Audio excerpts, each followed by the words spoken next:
you for joining us today, Wednesday edition of New Hope Radio. Very special program on tap for you today, so I'm glad you tuned in. We have Dave Salito with us today, special guest. Thank you for coming all the way up from the other end of Rhode Island, Dave. Thank you for that.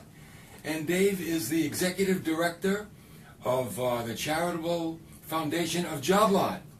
And I think it's good that we support some of our businesses, our local businesses, and find out about them and the charitable work that they do. Because if it wasn't for the businesses and the churches, no work would be done. So we're very thankful to the businesses, and we want to give Job Lot some kudos and thank them for coming on board with us today and talk about some of the things that they do. And I was amazed, Dave, just some of the things we talked about. I was pretty amazed myself at the things that Job Lot is doing. I had no idea at some of the things that they were doing. But before we start, Job Lot is a Rhode Island corporation, began in Rhode Island. Give us a little history of how Job Lot came to be. Let's see. If you asked Mark and Alan Perlman, the two of them are brothers, together with Steve, had they any idea what Job Lot was going to actually become, I don't think either of them, none of them would have said.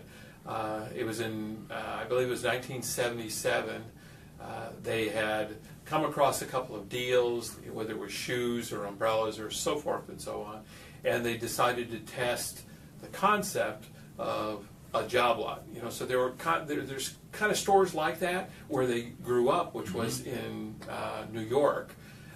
So that concept has been around there for a long time, but it hadn't been quite so far north. So they went to college.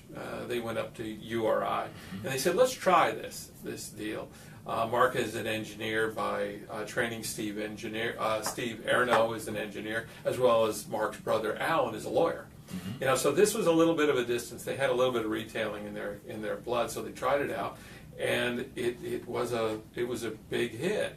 And so then they thought, well, how about if we do 365 days a year, we put it under a roof versus, you know, flea marketing, that kind of business, and that got even bigger.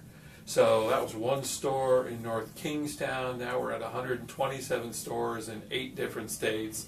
From Maine, there are 51 in Massachusetts, 16 in Rhode Island, as well as down to New Jersey. I think we have 5 or 6 stores in New Jersey. And how many years has Job Lot been in existence? Let's see. We have our 40th anniversary. It's funny you asked that. Our 40th anniversary was just technically 2 days ago, if not yesterday, perhaps it was. So it's been a long time. So these guys started probably in their 20s. Yeah, right? Right out of school? We have in our lobby, we dug up some of the old pictures, which has these guys' desks sitting on tops of cartons of stuff, you know, where the store sort of was the office. And you see the pictures of these guys, and they look back and they say, how long ago was that? Right. They are absolutely looking, you know, and they were in 20s. So you're giving back to the community, and I think that's an incredible thing to be able to give back. And what are some of the things that Job Lot does to give back to the community? The list is really long. I have been there 10 years. And I can tell you, if I tried to remember 100 different organizations, programs, and events, that probably would be half of what has happened just during those 10 years. High on those lists is food insecurity. So food banks, kitchens, pantries, missions, that kind of thing, as well as military. So veterans, active duty military families have actually a pretty rough time of it. The military doesn't pay necessarily when you have a full family. You know, you're struggling a little bit in some areas of the country, and the Northeast is one of those areas. But the food insecurity game is probably first and foremost one of the biggest things that we've sort of gotten our hands around, because I think you mentioned it in the intro. You really can't rely on sort of our governments, whether it's local, state, or federal, to do as much as needs to be done. Private entities have to get involved, and we've taken it very, very seriously with some very large programs that we've got going on right now. Several are happening just as we speak. Now you have something happening with your food program in September. That is correct. We started up a program about 10 or so years ago. It's been named the 3 Square Meals program. It's food distribution. So what we do at the end of every year, sort of in the November, December range, in all of our stores, in this case it'll be 127 stores, 8 states, we ask our customers whether they'd like to donate to this food insecurity program. We then match those donations. I think this year it'll be $500,000. We add to that the cost of all the distribution. So, putting trucks on the road, putting it in warehouse, storing, distributing, all that. There's huge numbers. There's hundreds of thousands of dollars associated with that. And we put the money in the hand of Alan. It's primarily Alan Perlman. He's a food savant. I mean, this is the best way to describe him. He's one of the founding partners. And he has relationships with manufacturers all across the country and distributors all across the country. So he can turn $1 into $3 or $4 or possibly even $5. Then we take that food, we load it on our own trucks in most cases, and we distribute it across all the states in which we have operations. This program years ago used to be you could deliver to pantries, kitchens, and churches individually, a pallet here or a pallet there. Now it's tractor trailers. So this year, I think we're working on over 200 tractor trailers of food, roughly about 35 to 40,000 pounds on each trailer, 8 million pounds of food, 10.5, I believe, is about the number, million meals are going to be offered in addition to those food pantries. We sort of had to step up the game because a lot of the food pantries, kitchens, and churches can't take a full tractor trailer. That's true. I mean, they just don't have the space. They don't have a loading dock and all that kind of. So we made set up relationships with 18 food banks from Maine to New Jersey. For instance, our Rhode Island Food Bank, Andrew Schiff, who runs a fantastic organization there, the Greater Boston Food Bank, Central Mass Food Bank, the Worcester County Food Bank, all in Massachusetts. Those are all very large food banks, get tractor trailer loads distributed to us from us each year. And the sort of the charter of our program is we distribute it and we ask that the areas where our stores are located give preference, and no dollars are charged. So it's absolutely free food to distribute to then the kitchens, pantries, churches, like the St. Vincent de Paul Society. These folks are really doing the heavy lifting in the towns.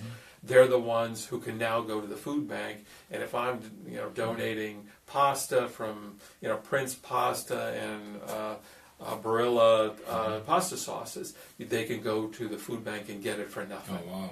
Yeah, it's really, and it's first run, high quality, long dating on the product, because it's coming directly from factories and I was distributors. going to ask you that. You get it right from the manufacturer. In many cases, directly from the manufacturer. In many cases, it comes from distributors in the area. For instance, a lot of folks know about Bob's Red Mill. Bob's Red Mill is one of the highest quality granaries in the United States. They're out of Oregon. It's hundreds of millions of dollars these guys pump out in very, very high quality. You would see them in, and I kind of don't want to mention them by name, very kind of la-di-da grocers. But you will see it 120 different products, many of which are gluten-free products. They're really, really good for you in a job lot store at just a fraction of that price, because we are, I believe, the largest seller of Bob's Red Mill here. Red Mill, okay. I've seen the Red Mill brand in the stores. You see folks, people have a sort of a one feeling about a job lot, who shops at a job lot store. You look in that parking lot and there's Mercedes parked right next to 15-year-old Toyota Corollas. That's why they can buy a Mercedes. It's smart. I mean, I don't, you look down the olive oil aisle and you see these imported Spanish olive oils that are, you'll end up with an $18 bottle of olive oil for $6.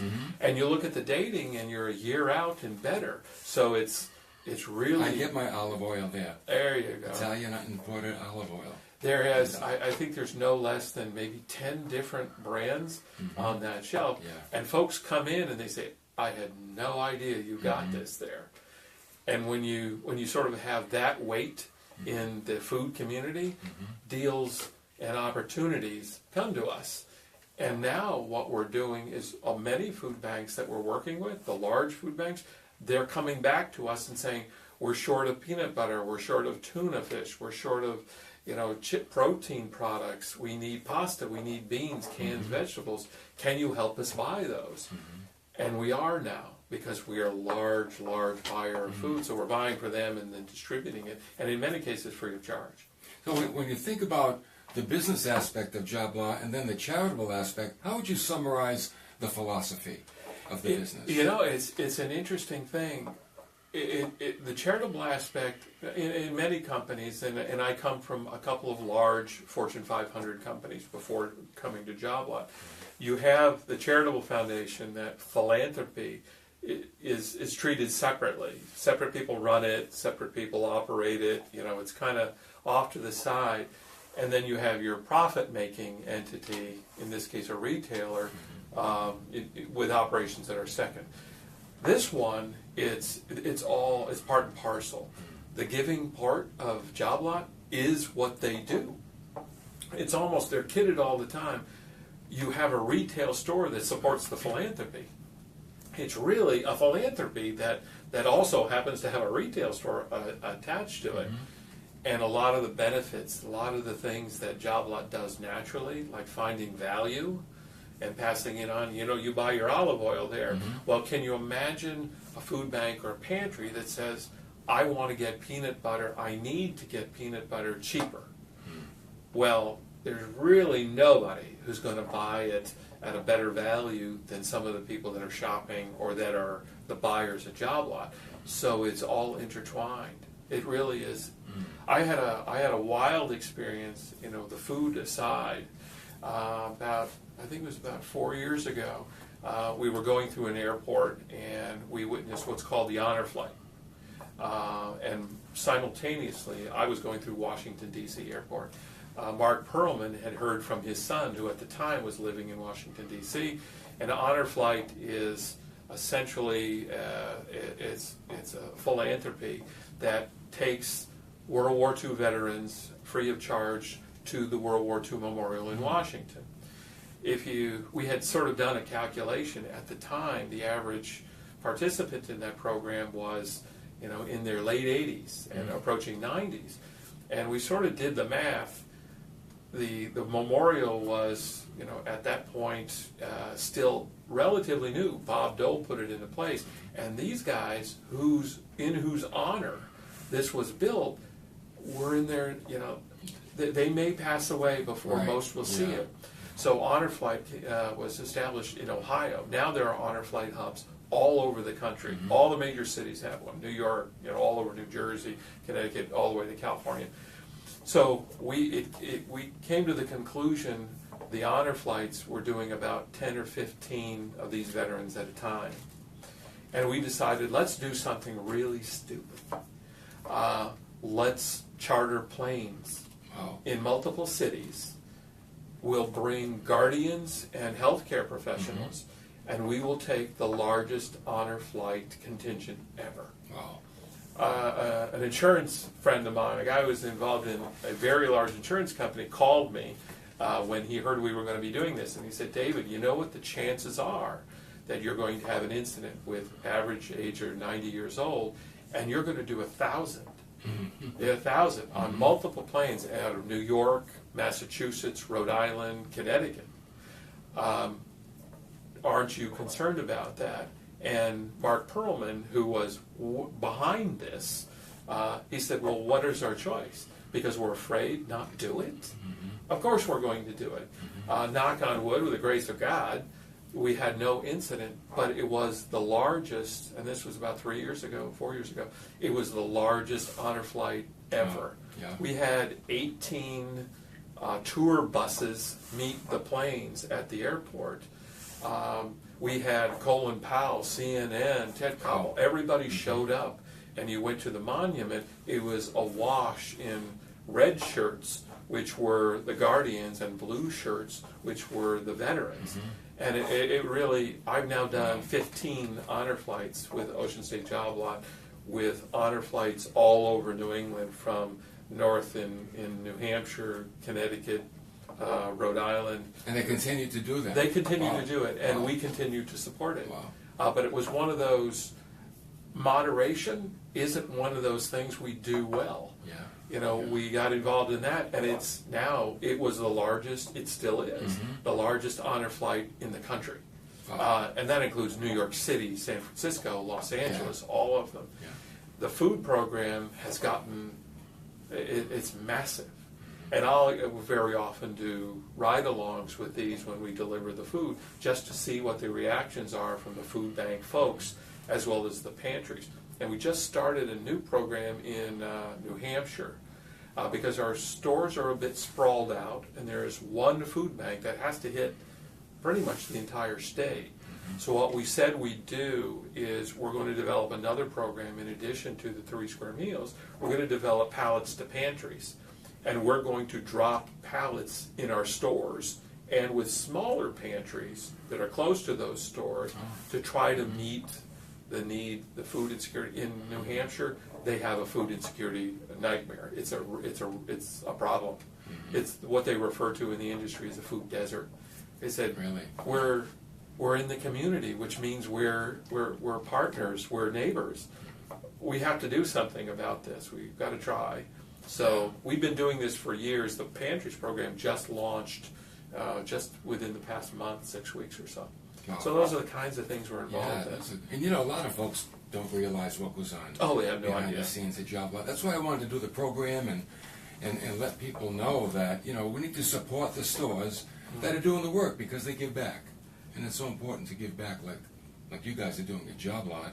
I'm talking to Dave Salito. He's the head of the Charitable Foundation at Job Lot, and he's in charge of all of the charitable outreaches. That's right. And I'll tell you what, it must be at one time overwhelming, but at the same time very rewarding and fulfilling too. You hit the nail on the head. Many at Job Lot say you've got the best job in the world. I said I will offer I have the worst job in the world. Yeah, both. Because for every, we get 100 requests a week from, you can imagine, 127 stores, 8 states, and we're in pretty much many of the major metropolitan areas. We're still 127 stores, so we're not a huge company. So there's only so much that we can do. So for every 1 or 2 or 3 that I can say yes to, we'll try. There are quite a few that I have to say I just don't have it. So, and that breaks my heart. It breaks my heart to do it. It's the same with us with the church. I mean, we support many ministries, but more ministries come to us than we can really handle. And there are times we have to say we're maxed out. We support ministries all over the world. And, you know, there's only so much you can do with quality.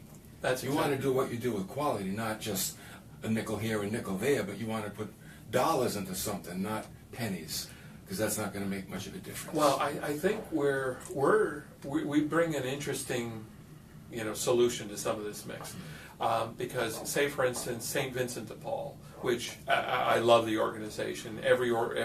I also have responsibilities on our business enterprise at the retail operation. So I open our new stores, and we deal with all the communities that and also wear the same hat with the Charitable Foundation. But almost every community that we're in, the first stop is the churches. It's the churches, the St. Vincent de Paul's societies, because we know the town most towns don't have it in the budget to support all of their folks, their inhabitants' needs. And then as soon as you make the stop at the local church or the synagogue or the St. Vincent de Paul's, and you see, here's where the heavy lifting is going on. These are the organizations that, in my view, they're the ones who should get the applause. Because, for instance, if I can use an example, we just opened up a store in Stratham, New Hampshire. Right next to Stratham is Exeter, and there's a very, very active St. Vincent de Paul organization. Stratham doesn't have its own food pantry that I'm aware of. Exeter does through St. Vincent de Paul. They are on now the drop list meaning we will drop and deliver food to them because they service a very broad area, and they have some amazing people there that are thinking outside of the box. How do we support these communities? And that's how we think. You know, they have a portable dental. It's really a motorhome has been gutted, and they have, I think it's 2, maybe 3 dentist chairs inside with essentially X-ray equipment. They can do extractions because they know that the area needs. It needs health care, it needs a bunch of things, but one of the things that wasn't being met was dental care. So now we're trying to set up an arrangement where we can help fund some of that to go to other communities, because, I mean, they are one location, one organization. Anything we can do to help, we're going to do. And something I didn't realize that you told me today was a lot of the manufacturers, you have products that are manufactured just for Job Lot. That's exactly right. So you have quality products coming from the factories, and they're made just for you. Well, and this they're not is second time around products. No.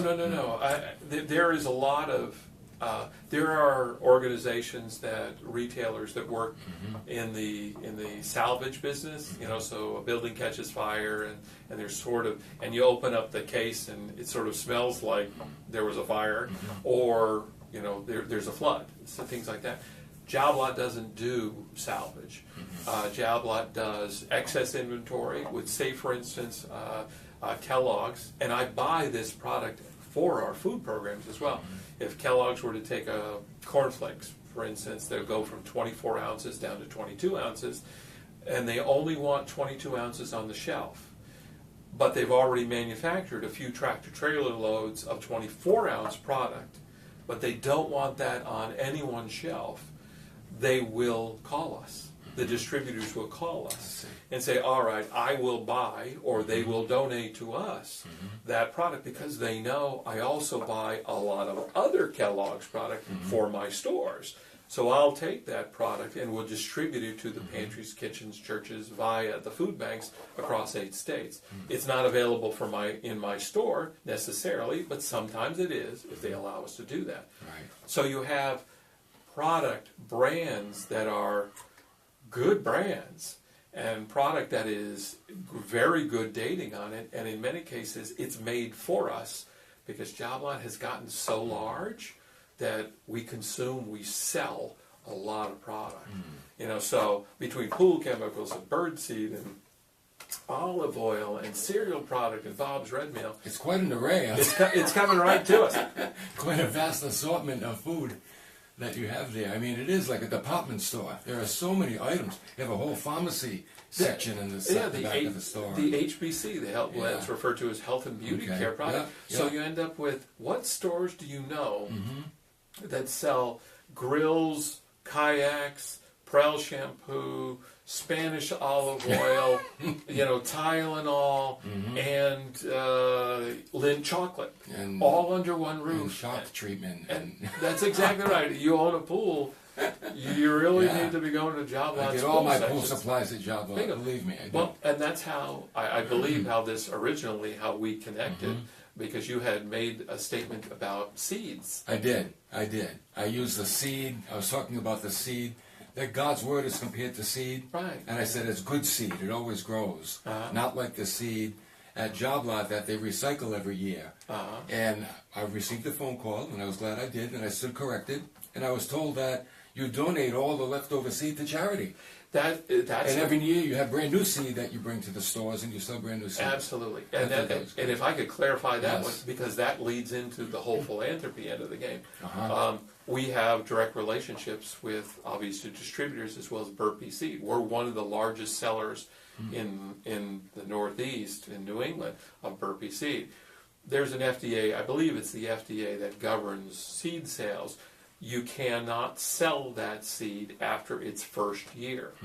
Now, you could send all the seed you don't sell back to a factory and have it recertified, but a packaged seed, it sort of doesn't make sense to do that. So what do you do with, last year I believe was 385,000 packets of seed, of flour as well as a lot of vegetables. So we set up a food programs. There's with URI Master Gardeners, and in concert with we called the program Sow and Grow. a community garden program, whereby we take that seed, which its germination rate, the quality, is 99%. So you put it in the ground, 99% of that stuff is actually going to yield what you try to grow. So they said, but we don't want to sell this. We're buying new seed for the store. I'm going to distribute this to gardening clubs and community centers all over 8 states, using organizations like URI Master Gardeners. So what better way? That's where the advantage of being a Burpee seed buyer translates for the philanthropy and for the seeds that are selling in our store. It's actually a great program. And that's why we're doing this show, because I want people to know that there is a phenomenal outreach to the community by Job Lot. As a matter of fact, we've got about a minute left, Dave. You got a new store opening this week. We do. New store in Fairhaven. Not far from here. That's exactly right. That's the older store is about 20,000 square feet, sort of in that area. We had the opportunity to buy another store not too far from there, which is in the 44,000 square foot. And we said we like Fairhaven. It's a community that we have enjoyed being. That new store opened, I believe it was yesterday, and I'm doing the grand opening on Saturday. So there'll be free samples, free product, food samples, all sorts of stuff going on Saturday. So ribbon cutting's at 10 o'clock, store opens at 8 o'clock. Anybody that comes down, it's a real good time, a lot of fun. And now that you're a radio celebrity, everybody's going to come out. Wow. You're the radio celebrity. I'm just the schmo who you just invited on. I want to thank you for coming out. It really meant a lot to me, and I hope to our listening audience, and they'll see Job Lot and a light that they want to get out there and support it. Thank you very much. And you support Job Lot, and you're supporting a lot of charities. We didn't even get to talk about the book program, the literacy. But maybe we can do this again sometime. Give You're me in a the call. area. We'll talk about some of the other things that Job Lot is doing. I'm happy to come on. Thank you very much for having me. Thank you, Dave. And thank you, everyone, for tuning in today. We appreciate you coming on board. And get to Job Lot this weekend. Check it out. See what's going on there. Support it, because they support so many things in the community. And we'll see you next time for more of New Hope Radio.